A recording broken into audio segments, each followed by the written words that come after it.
Recording. Here we go. Well, good morning, everyone, and welcome to wherever you are around the world. I'm really excited about today. We've got someone who, as you can tell, is on the move, and it's a chap called Adam Holt. And I'm describe Adam as the next David Attenborough.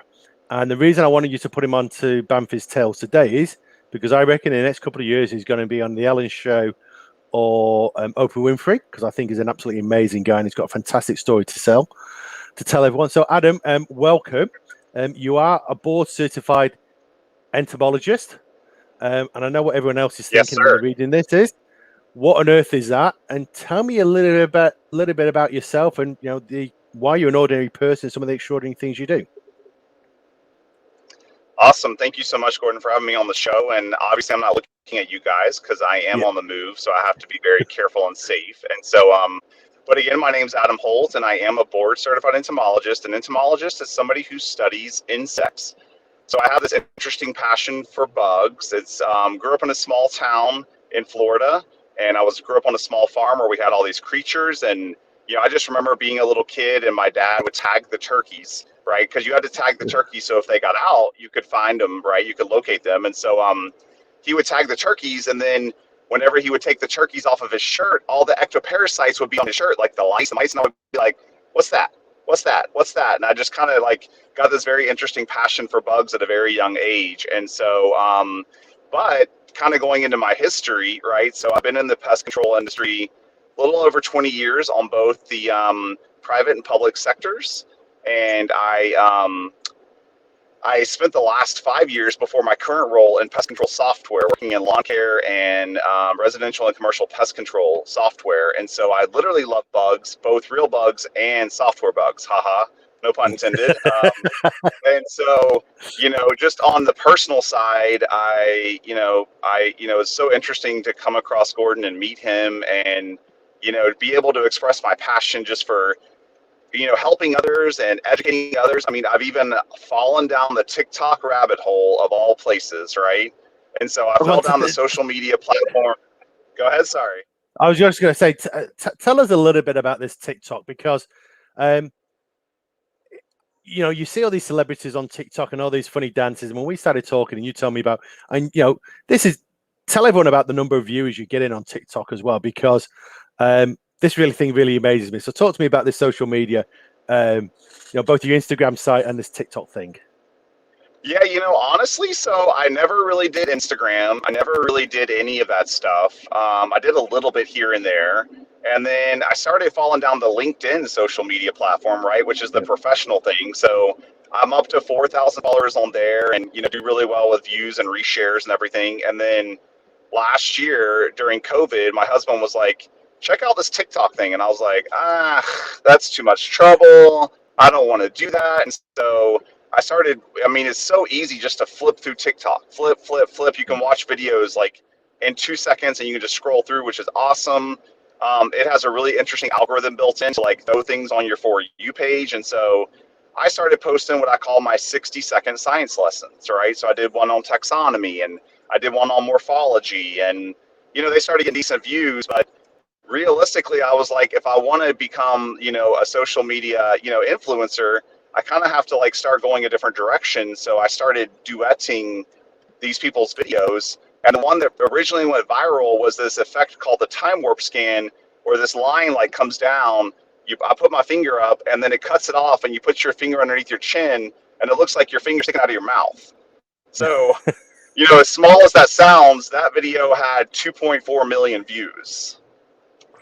Wow. Which is just incredible. And so I got really smart with my posting in the hashtags, and I started hashtagging Name That Bug. So now Name That Bug has a little over 16 million views alone, just associated with that hashtag. Oh my God. So I'm going to say to anyone that's listening to this, if anyone knows Ellen or Oprah, I met Adam probably about 6 to 8 months ago through LinkedIn. And the conversation went off a completely different angle to what we thought it was going to be. And, he is the new David Attenborough to me. I mean, have a look at his insects. And you must have so many stories to tell. And, it's refreshingly different.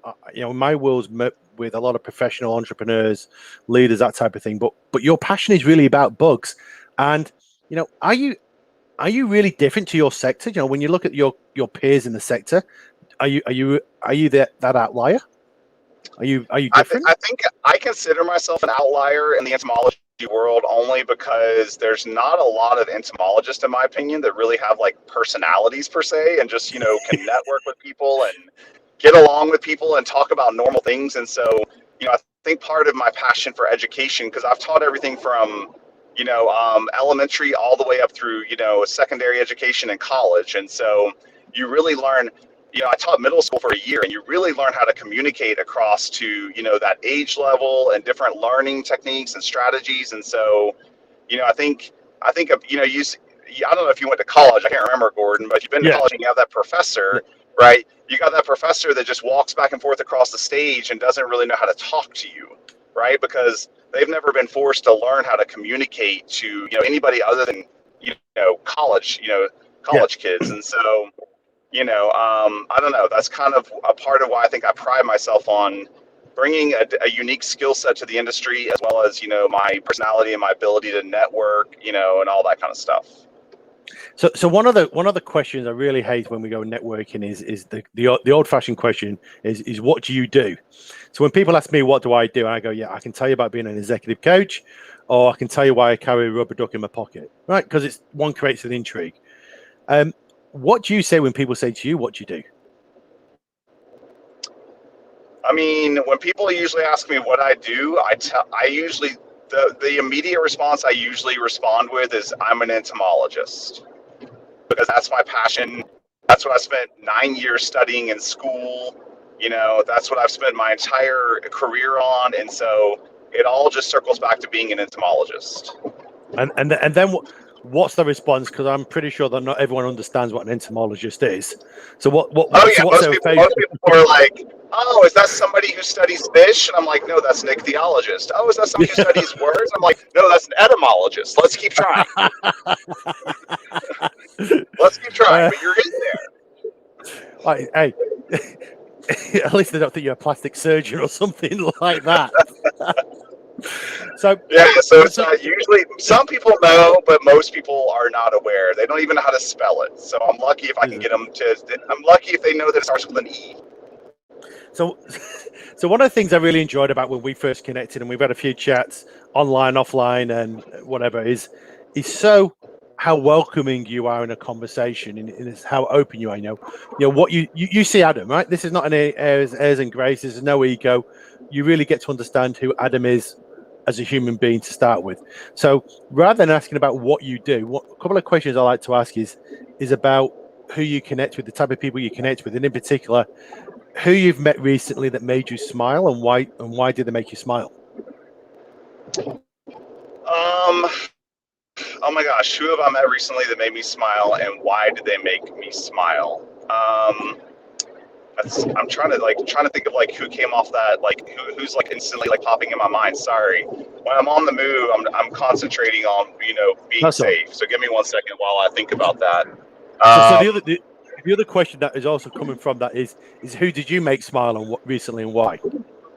oh, I make everybody smile, Gordon. That's just because I'm me. And look, you're smiling already. See, I know. that was an easy one. Um, I don't know. I feel like being positive and being optimistic and just like looking at life from a lens of it's too short and we have to live every day to the fullest. It's just that it's so important. I mean, like one of my really good friends, her name's Ange, and I just bring her up because she's so dear to me.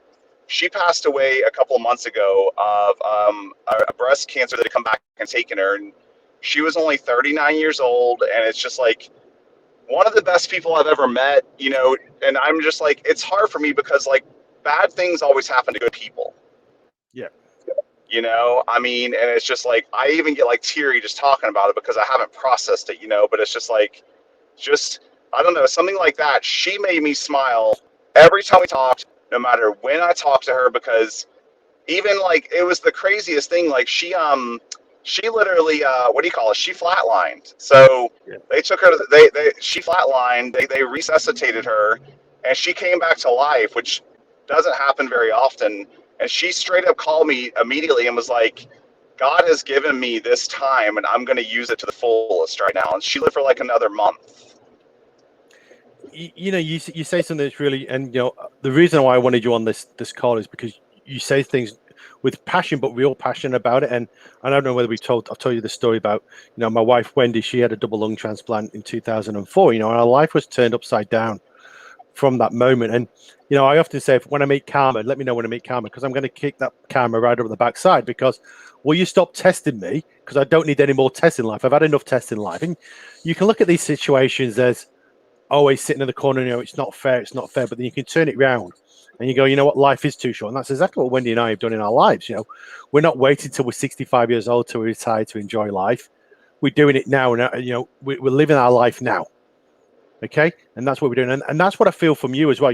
The stuff that you're doing, you gave TikTok a try. Were you familiar with TikTok? No. Do you know what's going to happen with it? But no one was going to die. You ain't going to do anything illegal and you ain't going to hurt anyone. So you give it a go, the number of views you've had is, and I don't know any, I must admit, I don't know any. I'm going to call you the bug man. I can't call you that man because that's trademarked already.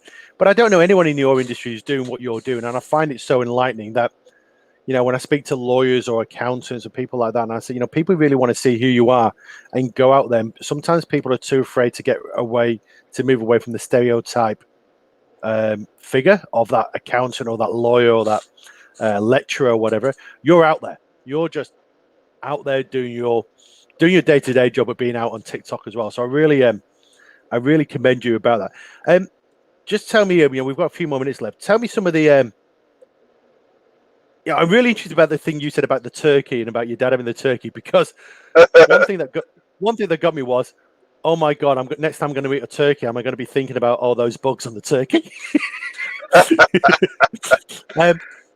Do people contact you from around the world and say, hey, what's this thing look like, or what is this? Or tell me about your reach at the moment and some of the weird bugs that you found. I don't get contacted as much as I would like, but I mean, like, so when I was in grad school, I was really into ectoparasites. I wrote a Florida field guide to bird lice. I went to all the bird rehabilitation centers throughout the Keys and basically was pulling ectoparasites off of all these birds: mites, ticks, relapsing fever ticks, lice, you name it, Hippobossid louse flies, you name it. I was pulling all these cool things off, and I guess where I'm going with this is I had this really interesting connection with this rehabilitator in Gainesville where I was going to school, and she actually called me one day and said, "Hey, I've got these really really cool." I got these really cool things that I found off of this pileated woodpecker. So pileated woodpeckers live really, really high in trees, and they're huge. I mean, they're like a foot to 2 foot long. You know what I mean? Wow. They're Yeah. these massive birds, and they encompass these holes high in trees. But the really cool thing is that they live in the hole for a season, and then an owl, a different bird, lives in the hole for a different season. And these little flies that they're called carnids, right? They're little sapropaceous blood-sucking flies. They live in this burrow, and they time the hatching of their eggs to the seasons of the birds hatching. It's just incredible evolution. Wow. So that I love that. So two things you just reminded me as you started talking about the blood sucking is that it's early morning here in Australia. So if anyone's eating the breakfast when they're listening to that, they might want to put the breakfast away.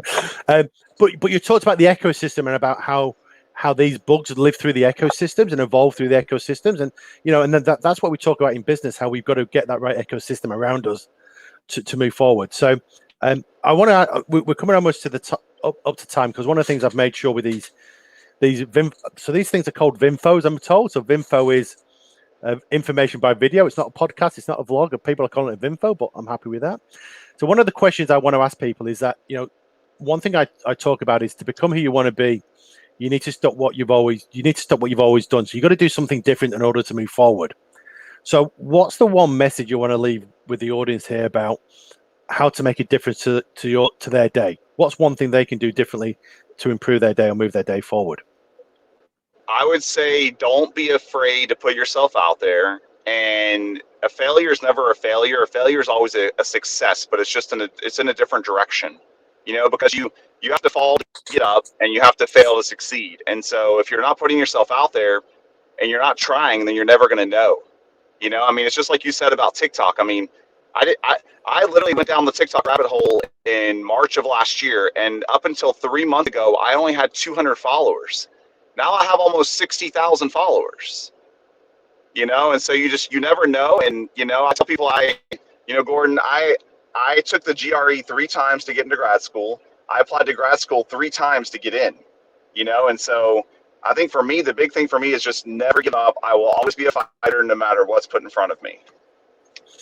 Awesome. So I've just put our tag out there, put yourself out there. So if anyone wants to get hold of Adam, just name that bug. You can Google it. You can talk to him on Instagram. You can talk to him. Is there a LinkedIn all over social media? I really want to reach out. If anyone knows Oprah, or if anyone knows Ellen or The Late Show, then Adam's free. He'll make a room in his diary to do that. So there's absolutely no problem at all about that. So if anyone knows that, and I'm going to tag that around the social media to get that through. Adam, we're coming up to 16 minutes. I said this is going to be between 15 minutes and 20 minutes. We're almost at the end. I just want to thank you. I want to thank you for welcoming me into your network 6 to 12 months ago. Well, thank you for the continued conversation we have, but also I've never met anyone like you before, and I don't think I am ever going to meet anyone like you before. And that's really unique, and that's, I think, what differentiates you in an absolutely fantastic and positive way. So I want to thank you for being you and showing my network just you. So thank you so much. Thank you so much, Gordon. Thank you. I appreciate you giving me this opportunity. Pleasure.